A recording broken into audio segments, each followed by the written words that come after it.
Good morning, everyone. This is Sunday, January 4th, 2015.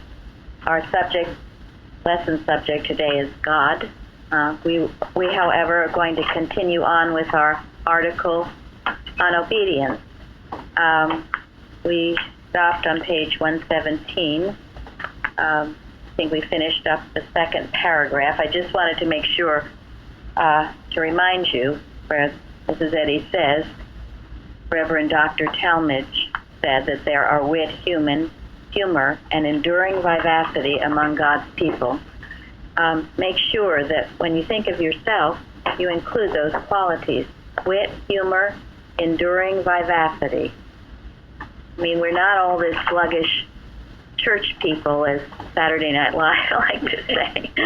We shouldn't be categorized that way. We should be lively, interesting, witty, have a good sense of humor, not all prudish and introverted and all of that, but a lively, wonderful sense of ourselves as reflections of God. Starting with obedience is the offspring of love. Who would like to read two paragraphs on that, the two last paragraphs on 117? If not, I shall. Who is that? I will. Is that Florence? Okay, great, yes, Florence. Yes. Thank you. Go ahead. Okay. Obedience is the offspring of love, and love is the principle of unity, the basis of all right thinking and acting. It fulfills the law.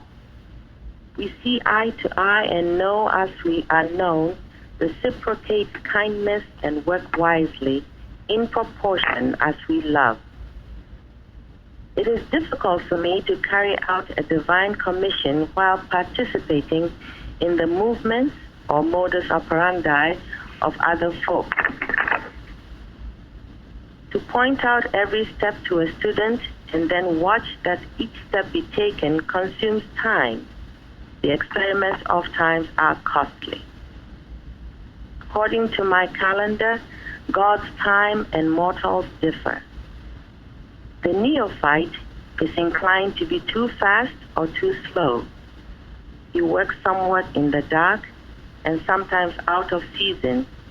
He would replenish his lamp at the midnight hour and borrow oil of the more provident watcher. God is the fountain of light, and he illumines one's way when one is obedient. The disobedient make their moves before God makes his, or make them too late to follow him. Be sure that God directs your way, then hasten to follow under every circumstance. Thank you. Okay, who would like to speak to that first paragraph? Obedience is the offspring of love.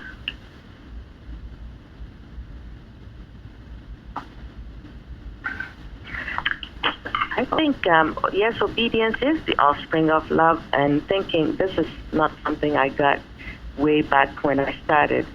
But if I do love God, then I would obey his laws. It occurred to me that what I was doing way back then was disobeying, still reading and doing everything I was doing, thinking I was obeying God, but I wasn't. If God did say, the Creator said that I made everything good, and he remains all and sustains all, then my obedience would have been to accept the perfection, which is, he says would be the basis, or Mrs. Eddy says would be the basis of demonstration. But I see clearly now that I wasn't obedient. I didn't accept that. I accepted what the mortal senses were telling me. I was fearful. Oh yes, I'm fearful, and I kept that for so long until I could see clearly that unless I obeyed God, I say I love him. If I love him enough to obey what he has said about his children, all good, then I would start to make headway. Thank you. It's so important that this is why we need to look within and dissect our thinking and to see what we are thinking. because I went through this too. I thought I was being obedient, but I was not being obedient. If you are fearful, you are not being obedient. You do not know that God is love and that He's all-powerful.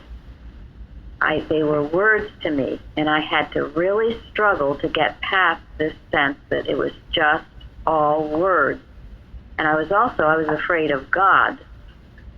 How do you learn to love God? Most important that you all love God. Do you all love God? Can you all unanimously say that? Yes. Yes. Mm-hmm. Yes. Yes. Good. Yes. But our faith is tried from time to time. I don't think so.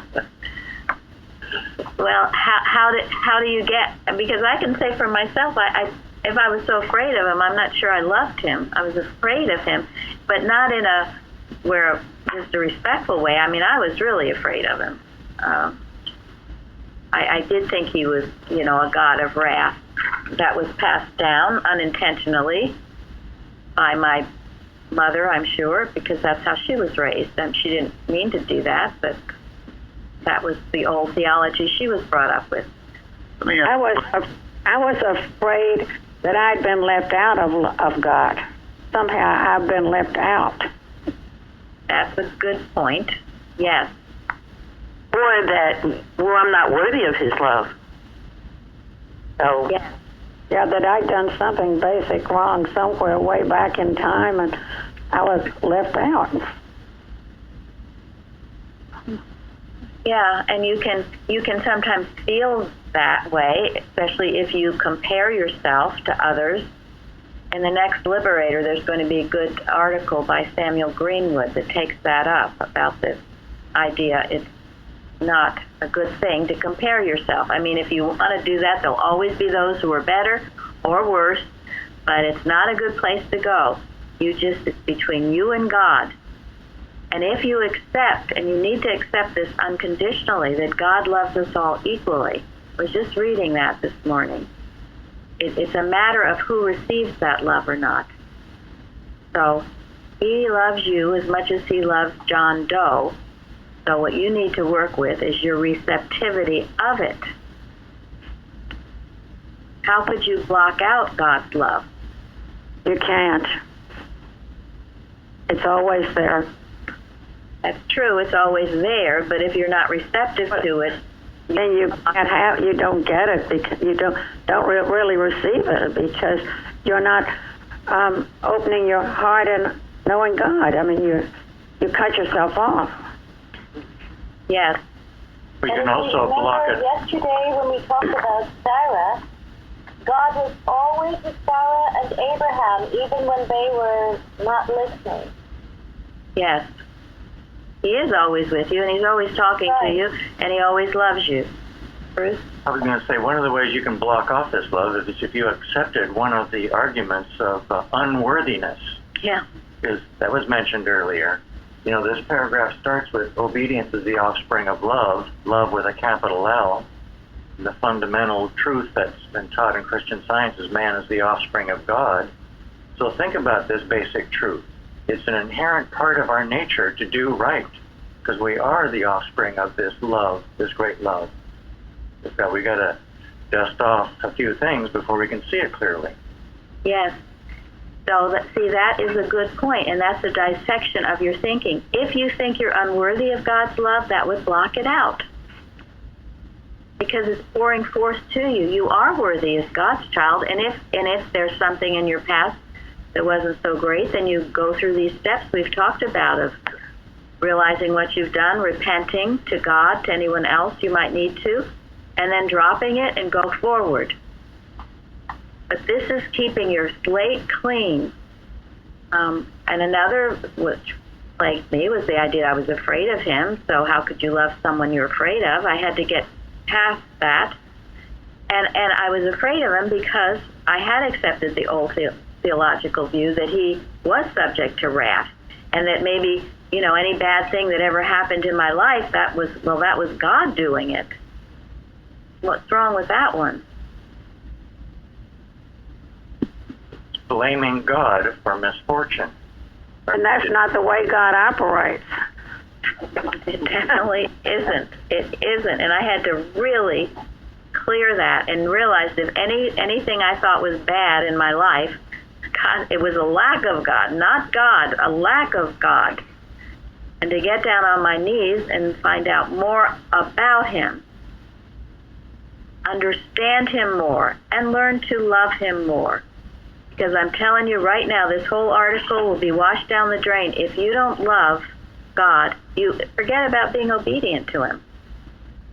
Who wants to obey someone you don't love or trust? I never have. I never could. So make sure the concept that you have of God is one of infinite love. Principle, yes, the laws of the universe, which is great safety and strength, is as you obey those laws and principles, all good is possible to you. That's the only thing you need to be afraid of, is not obeying God, this God that you profess to love. I like this phrase, the principle of unity and our oneness with God, our inseparability from God. Yes.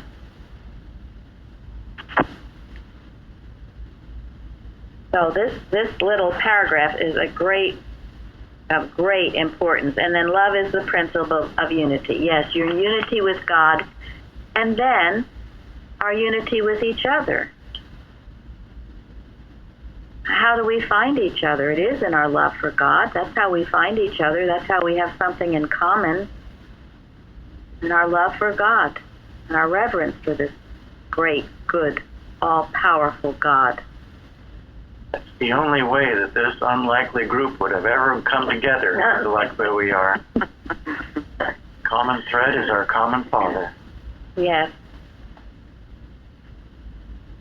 And then it is the basis of all right thinking and right acting. It fulfills the law.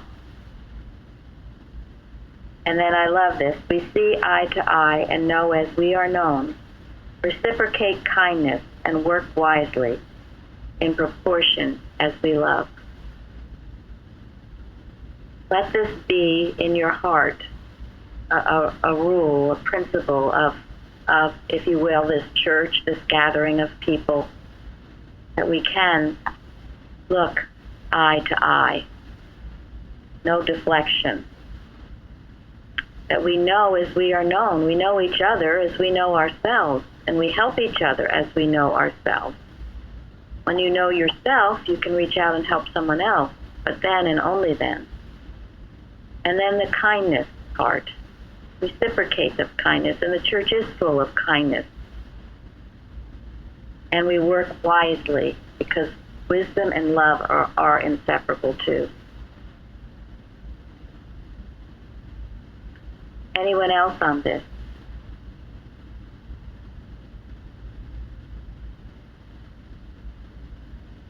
Okay, the next paragraph. The beginning part, who do you think she's talking about? Herself? Yes. You can imagine how hard it was for her. All of these things were being done to her, and here she's working for the world and getting constantly interruptions or having direct people's ways. And on a much smaller scale. You know, be careful with practitioners as well. With email and all this other stuff, it's so easy to reach them, and even sometimes phone calls. But have respect for what they're doing. I can always tell where a person is, where their thought is, if they contact or interrupt something very important that I'm doing. It's hard for me not to read emails because sometimes I have very urgent messages that I need to take care of. Sometimes it's a very legitimate email, but other times it isn't. So have respect for that time, and you know it to be true, I'm sure, of yourself, for yourself. Have you ever not perhaps had a very challenging day, and maybe you sit down at the dinner table and someone brings up something very negative or upsetting? just have respect for other people, what they might be doing. You know, I mean, it's happened. I've seen it happen to others too. They'll even lose their appetite. So just be respectful. There's always the right time, and if you are in the right mind, you will do things at the right time, not at the wrong time. If it's the wrong time, you have animal magnetism written on your forehead. So, and this goes on to the next part. According to my calendar, God's time and mortals differ. Okay, what about the neophyte? Let's see, I'll have to call on people. Who was that you, Jean? Neophyte. Whoops. Uh-oh. Did we lose you? Okay, go ahead. Oh, okay. Go ahead, Jean. A neophyte is a beginner and inclined to be in a hurry and, want a healing fast and not realizing they have to understand what's going on. Good, thank you. Anybody else on the neophyte? Can you hear me? Yes. Oh, good. It says the neophyte is inclined to be too fast or too slow. Their timing is off.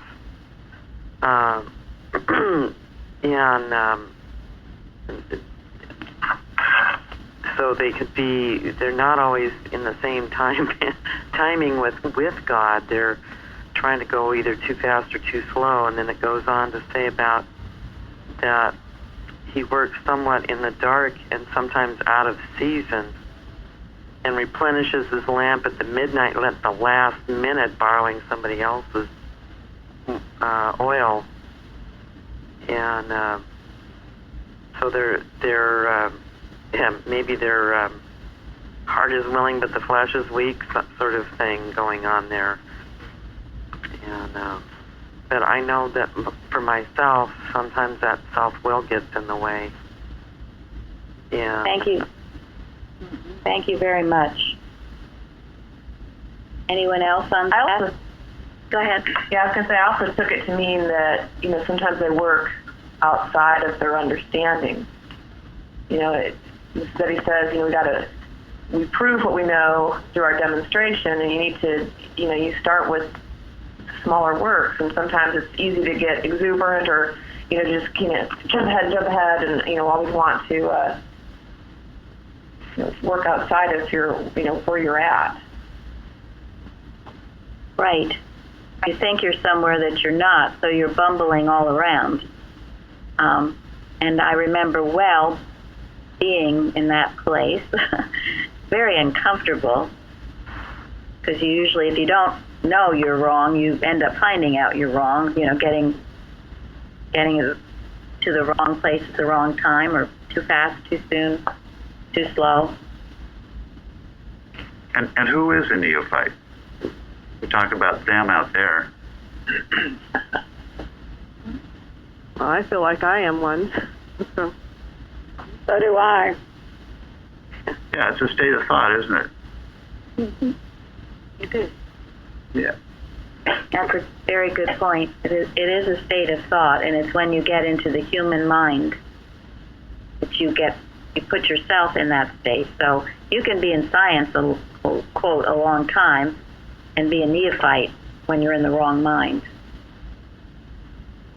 Thank you. I have given this people that I work with, and it has meant so much to me. It helps me in this regard, and it is on page 514 of Science and Health, where Mrs. Eddy says, in the figurative transmission from the divine thought to the human, diligence, promptness, and perseverance are likened to the cattle upon 1,000 hills. They carry the baggage of stern resolve and keep pace with the highest purpose. So if ever you feel that you're out of sync, out of rhythm with the universe, so to speak, you can go back to this. There's simple things here that you can do: to be diligent, to be prompt, to persevere, and then to have a stern resolve to do this. You have to be stern with yourself. And if you do that, you will keep pace with the highest purpose. Isn't that marvelous? I think that's so wonderful. And if you really love God, you won't be able to help yourself. It will come as naturally as breathing to do this.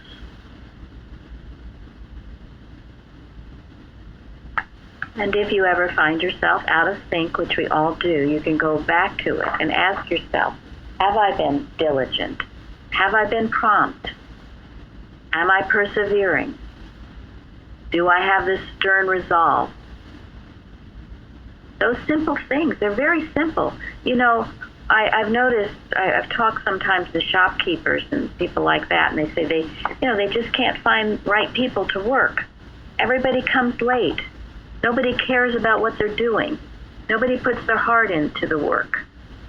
Well, if they were diligent, prompt, and they persevered, they would, wouldn't they? These are well thought out characteristics of God that we all must have in order to progress. And as we do it, we will progress. And we must always keep it in mind.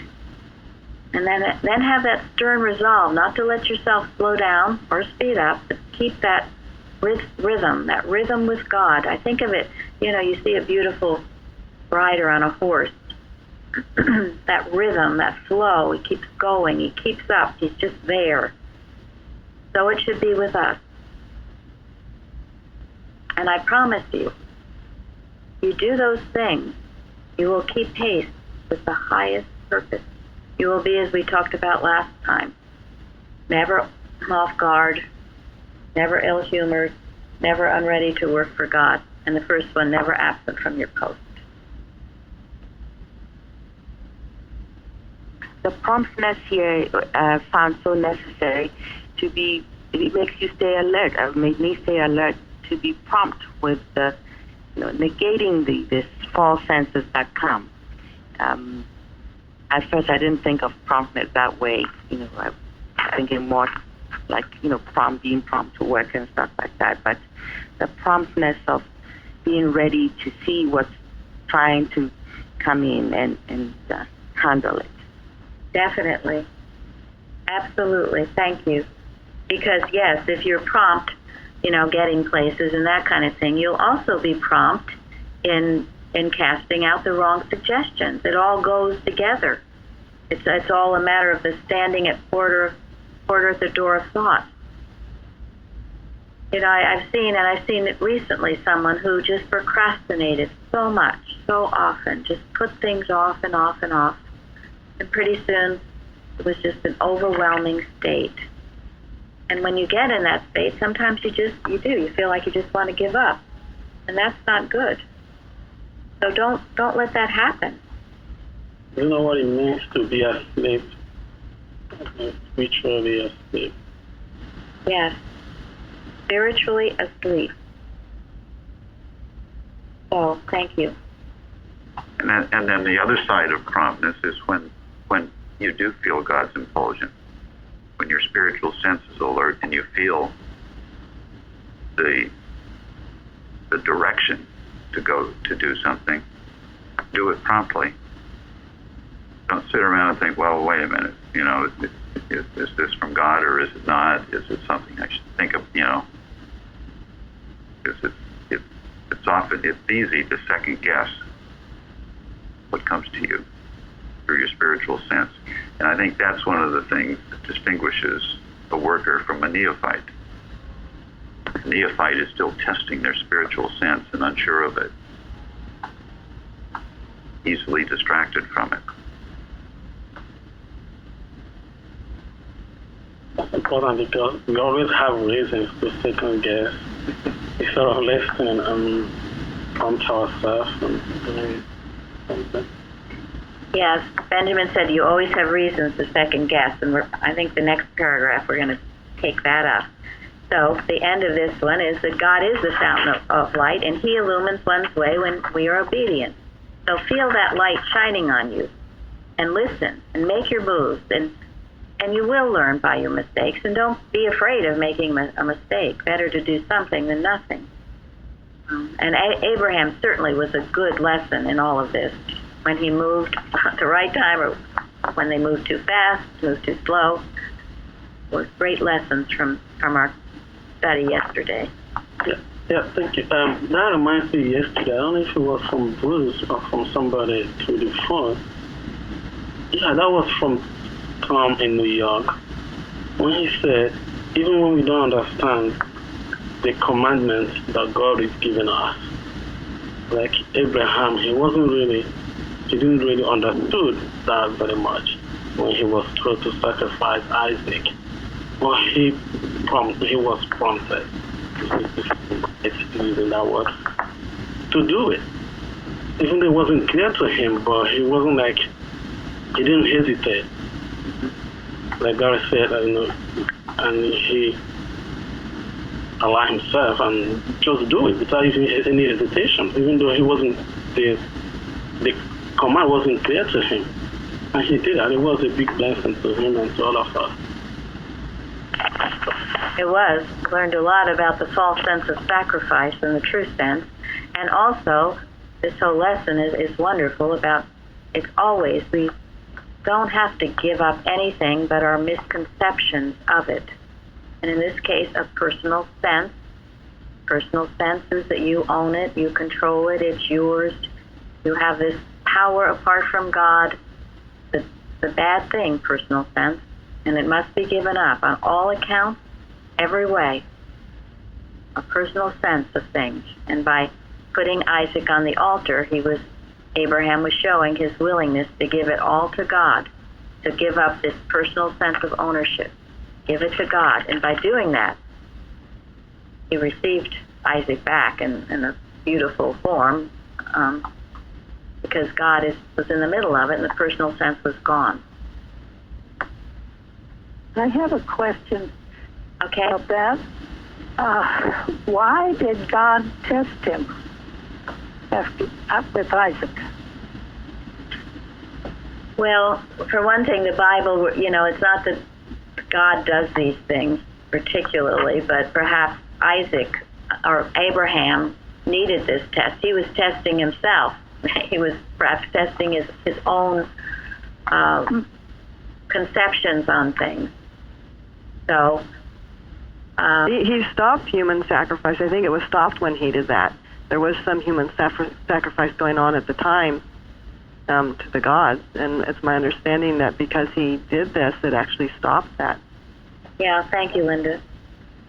It seemed like such a strange thing to do, and of course it was, and that was worshiping the false gods. And he was willing to do it because he thought that was his misconception of God. He thought that's what God wanted him to do, but it wasn't really what God was requiring. So you see, we do a lot of things when we have a wrong conception of God. We do a lot of strange things, and that was one of them. And also, like you said, it to me means giving everything, like you just said, to God. Nothing was left for him. Giving your only son that you had when you were almost 100 and something years, there's a great chance he may never have another one. And yeah, but he gave it. He's giving everything to God. You can see that today when people join the army to fight for their country. There's no sacrifice greater than that. You know very well there's a chance that you can get killed or come back without all parts of your body. But that's like giving everything to God or giving everything for your country. You can't beat that. Yeah, it's true. And the greatest achievements have been made by doing that. And here, this is a great achievement because if it stopped this personal, horrible sacrifice of humans to God, I'm sure Abraham was testing himself. Is this really right? Well, okay, I'll try it. And it wasn't right. And God protected him, and he heard right. it. I think that is so amazing. To me, part of the story was that he was still listening to the point where it could be stopped and protected. Yes. And that's really a good point. You don't just make a decision and then, okay, now it's made, and I'm going to run forward with it and then stop listening at that point. Yes. Yeah, I mean, isn't this a good lesson for us right now, today? Because how many of us have 100% perfect spiritual sense? How many of us are absolutely never tempted with false ideas? Now, how many of us don't even have to stand porter at the door of thought anymore because, right? He got this thought, and he thought that it was the best thing. He thought it was right, and he acted in what he thought was the highest right at the time, and he was willing to go for it. And his heart was right with God. And God was able to speak to him before he committed what would have been, a terrible travesty. Because his heart was right, and he was doing what he thought was the highest right at the time. But aren't we all tested every day? Thoughts come to us, it seems like a right thing, so I'll try it. Even Mrs. Eddy said that, when she knew that something needed to be done and she wasn't sure which way to go, she would do the best that she thought at the time. And if after having done that, it was revealed to her that it was wrong and that she needed to do something else, well, at least she was farther along and able to get the right idea. Abraham was farther along for going up the mountain with his son and was able to get the right idea. And he was able to do something that changed the society, the culture that he lived in. They stopped human sacrifice as a result of that because it taught him that it was wrong. So these are profound lessons on obedience. And I'm so grateful, to be going through it with all of you, because so many times in the practice I do get questions. Well, how do you obey God? How do you know it's his voice? Mrs. Eddy is telling us step by step, sentence by sentence. And believe me, I know that this is just a small measure of what's in this, but at least it's a beginning to open thought to all of you, to me as well, onto how we can hear God better, obey him more, love him more. Because there's really no greater, no more exciting thing on this earth to do. So, the top of page 118, Lenny, would you read, please? Yes, hang on a second. That's what it says, human will must be subjugated? Yes. Human will must be subjugated. We cannot obey both God, good, and evil. In other words, the material senses, false suggestions, self-will, selfish motives, and human policy. We shall have no faith in evil when faith finds a resting place and scientific understanding guides man. Honesty in every condition, under every circumstance, is the indispensable rule of obedience. To obey the principle of mathematics 99 times in 100 and then allow one numeral to make incorrect your entire problem is neither science nor obedience. Do you want me to go on to the next one too? No, just that one. Okay. Thank you. Okay, we cannot obey both God, good, and evil. Now, she lists these things because here again we ask, why? How come I can't obey God? How do I know? How do I know it's God? Okay, she's saying when these things are in your thought, it's not God. The first one, the material senses. How would you obey the material senses? Unwittingly, I will say, obey the material senses. What would that be? Give me an example of that. How about feeling really tired when you're doing a watch and feeling like you want to go to sleep? Thank you. Thank you.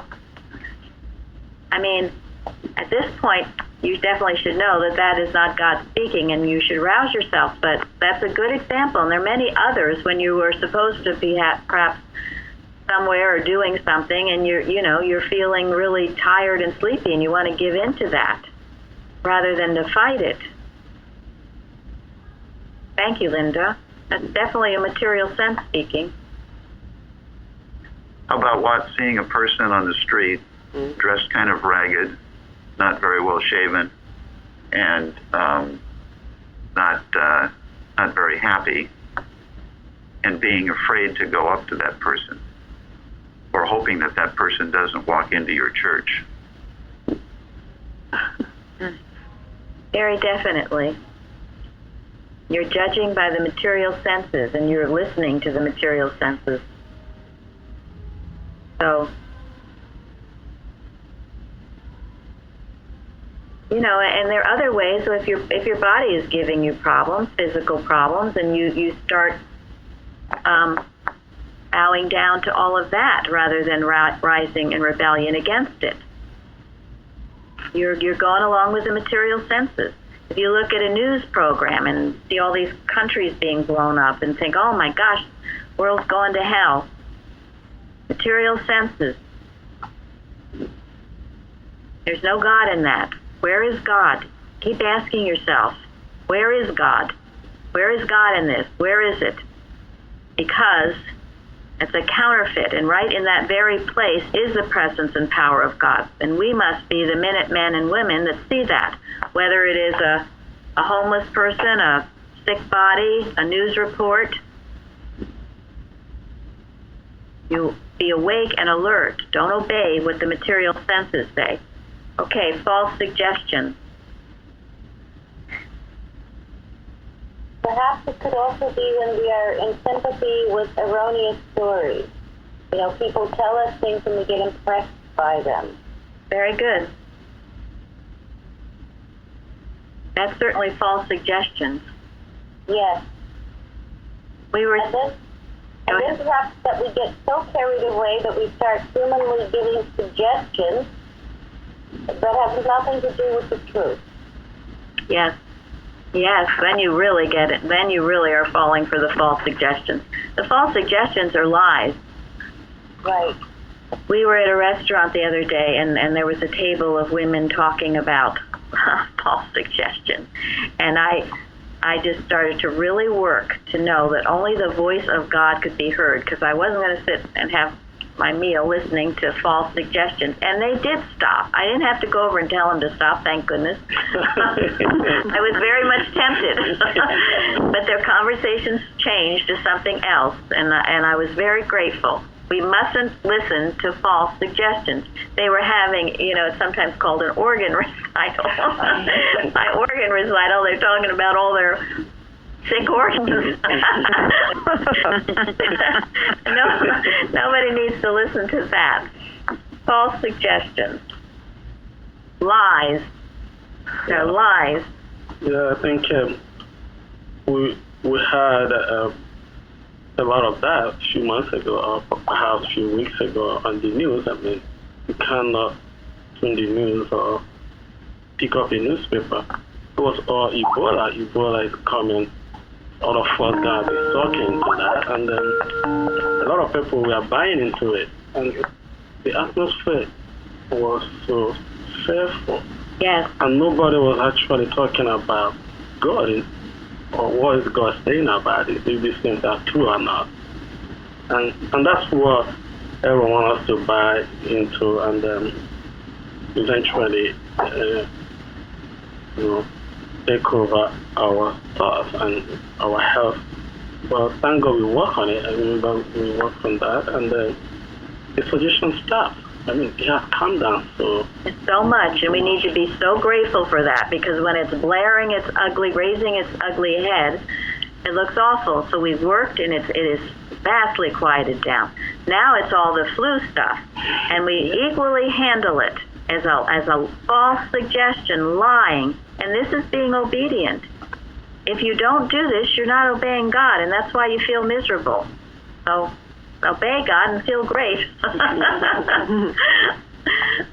and all the false suggestions that you don't go to the gym, you're not physically fit, and you have to take vitamins, and those are all suggestions. God made us perfect.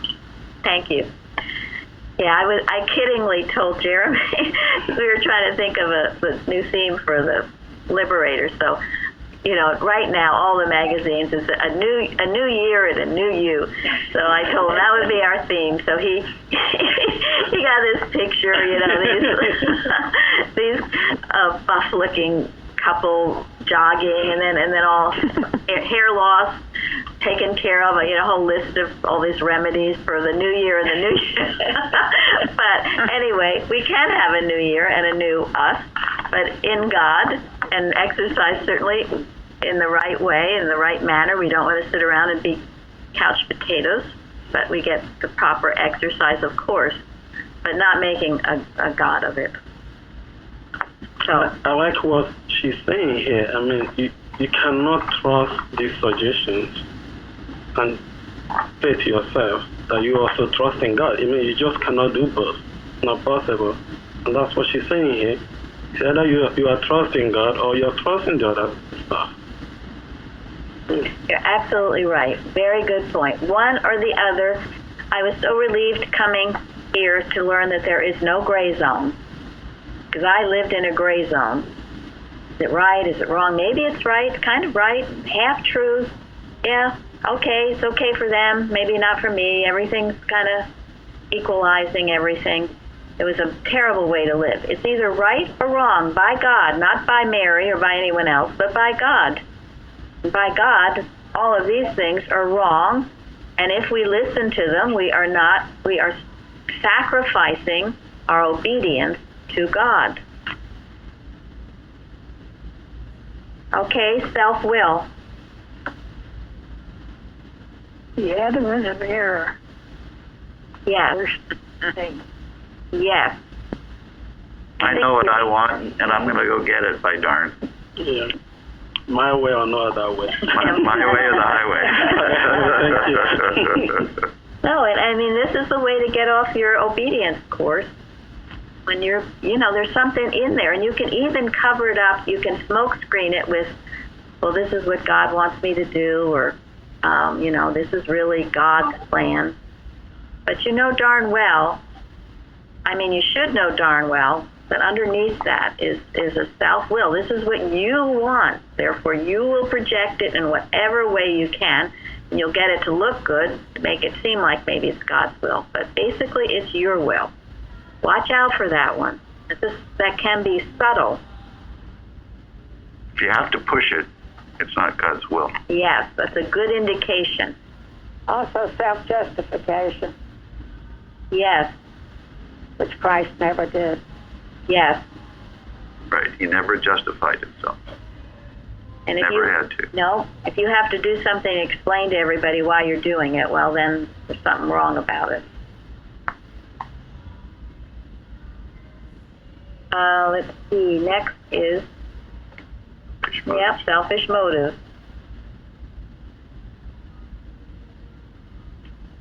Obeying God, ask yourself, what's your purpose? Why are you doing this? Why do you want to do this? Is it for His glory, or is it for you? Somehow. You're promoting yourself in some way. Here again, this can be subtle. It can be more subtle as a Christian Scientist, because you will put up a smoke screen and convince yourself you're doing it for God. And you're not. Something selfish about it. Examine yourself. Obeying God is often an uncomfortable thing to do.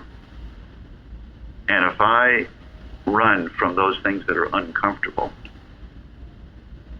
well, I'm not going to be very useful. Yeah, it's not always a path of flowers. So if I selfishly want to be comfortable, it doesn't work.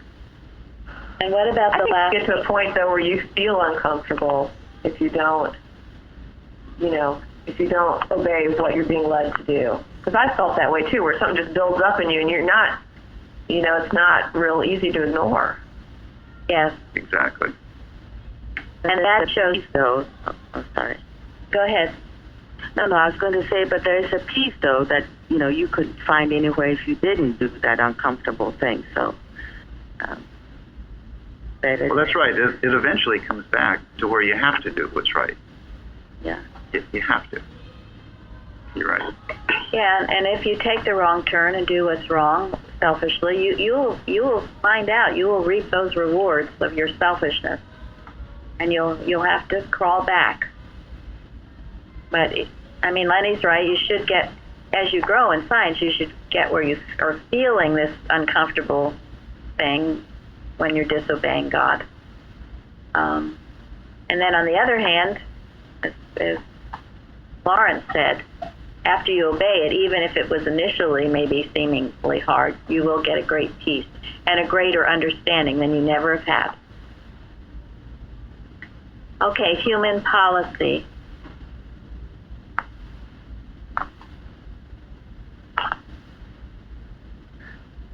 Let's see. How about you, Elsie? Well, I guess it would more or less have something to do with the way we live our lives today. I was thinking that when we were talking about these medications that we see ads on all the time, and they tell you all these things that it's going to do for you, and in the same breath tell you, well, you better look out because it could kill you. And I thought, who would want to take anything like that? But right. People do. And they listen to these things constantly, and before you know it, they believe in it. And then they find that they have reactions to them. So human policy just seems to be something that we listen to every day from others, sometimes on ads, sometimes from the government, a lot of times from the government. Mm-hmm. Yeah, how about the idea of, let's put it to a vote. What does everybody vote is the right thing to do? Yeah. Or let's take a poll to decide how we should respond to a situation. Mm-hmm. That's right. They do that. Exactly. When I read that, okay, go ahead, Sarah. Our response to democracy. We get into the idea that democracy is just because the majority said it's right, it's okay. Yeah, that's a human policy. That's a human policy often to look at. Or because they work for us, it's going to work for them. Mm-hmm. Mm-hmm. Well, everyone voted for Hitler. He was brought in by overwhelmingly. He wasn't a very nice guy, and it didn't matter who fought that. No, that was mass mesmerism, mm-hmm. not independent thinking. And that's why we all must be independent thinkers for God. Go ahead, Lenny. What were you going to say? Oh, I was going to say that when I read that about human policy, it made me think about what she wrote in the preface, where she said she didn't compromise conscience to suit the general drift of thought. Truth is truth, and she didn't change it or sugarcoat it or, try to do something to make it more palatable or to ease it into, fit in with what everybody else is thinking. Thank you. That is so true and so right. And, people have said to us or Christian scientists, to try to make the religion more, palatable is a good word for it, or appeal to certain... Or popular. Popular, yeah. And it is the truth. And so it is. And whether it's popular or not doesn't matter. It will be popular for those who love God and are obeying God. I like that because when she put it out there, she didn't preach for it. She didn't try to advertise for it. But if you're searching for the truth, you will find it. All of us, we are searching for it. One way or the other, we came across it. And we were like, this is it. And whoever is searching it doesn't matter 10 years, 100 years ago, or 100 years from now. That person will find it one way or the other. I find out how the strange way all of us came to find Christian Science. Mine was very strange to me, and all of us were, because it's the truth. I mean, she wasn't like coming to Africa preaching to me, Benjamin, you have to find this. And nobody did, but I discovered myself, and everyone else did, and I believe, and thank God some people will continue to discover it. Yes, and we need to know it. Mrs. Eddy says of Much's Prayers and Arguments, to know daily the world is ready for Christian Science. And people are finding it in various ways. They are. Maybe many we never hear of, but when they find the rules and principles of the universe, which is being expressed universally, they are finding it. We can know that. And as we keep working ourselves and sending out the love and the truth as we know it the best we can, it helps permeate all being and great healing power. We must never underestimate the power of this work, our work in unity, these times together, because we're digging into the truth and releasing it for all mankind to the receptive heart, those that are receptive. So, there was one other thing I was thinking of is human policy could be tradition, or this is the way we've always done it. Yes, very good. Absolutely. There's a lot to human policy to think about, but remember, all these ways would get you off from your obedience to God if you just aren't alert to them. So this is why we've talked about them, so you can be more alert. And there must be so much receptivity in the hearts of so many, all people, because people are always looking for answers. That's right. And life doesn't make sense, really, if you don't know Christian Science. Life never quite makes sense to people. It's innate. It's an innate thing in the heart of everyone. I don't care what they're saying or acting like. No, it's there, and address that part of them, and they will respond to the truth, as you have been doing, Fairly, as your testimony. I'm going to end now on Mrs. Eddy's article on reformers. It starts on 237 in Miscellaneous Writings. It applies to all of this. This period is not essentially one of conscience. Few feel and live now as when this nation began, and our forefathers' prayers blended with the murmuring winds of their forest home. This is a period of doubt, inquiry, speculation, selfishness, of divided interest, marvelous good and mysterious evil. But sin can only work out its own destruction, and reform does and must push on the growth of mankind. The reformer has no time to give in defense of his own life's incentive, since no sacrifice is too great for the silent endurance of his love. What has not unself-love achieved for the race? All that ever was accomplished, and more than history has yet recorded. The reformer works on unmentioned, save when he is abused or his work is utilized in the interest of somebody. He may labor for the establishment of a cause which is fraught with infinite blessings, health, virtue, and heaven. But what of all that? Who should care for everybody? It is enough they say, that we should care for a few. Yet the good done and the love that foresees more to do stimulate philanthropy and are an ever-present reward. Let one's life answer well these questions, and it already hath a benediction. Have you renounced self? Are you faithful? Do you love? So we will all be reformers. Amen. And have a good service. Thank you all. Thank you. Thank you. Thank you. Thank you.